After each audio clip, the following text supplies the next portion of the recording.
দেখো যিশু, আমার মনে হয় এটা করলে ওদের জন্যও ভালো হবে, আবার আমাদের মধ্যেও ভালো একটা সম্পর্ক গড়ে উঠবে। তাছাড়া আমার ভাই জেনিকে খুব পছন্দ করে। এখন বাকিটা তোমার ইচ্ছা। হুম, ঠিক আছে, কিন্তু আমার মনে হয় ওদের আরো একবার জিজ্ঞাসা করা উচিত। জি সুন্নি, শুধু শুধু এই ঝামেলাটা করিস না তো।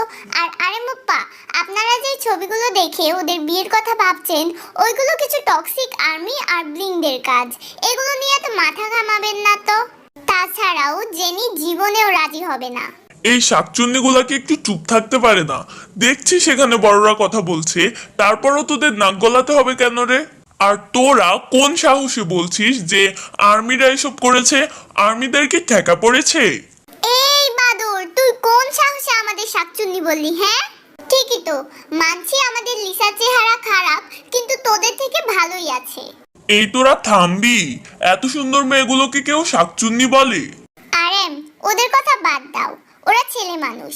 আমার মনে হয় ভি আর জেনিকে এখানে এখনই জিজ্ঞেস করা দরকার। আমার ভাই তো রাজি, শুধু জেনিকে জিজ্ঞেস করলেই হবে। তুমি গাছ, আমি পাতা।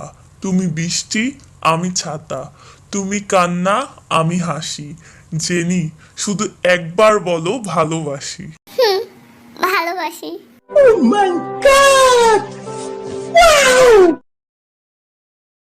উন্নি, তুই কিন্তু এটা একদম ভালো করলি না।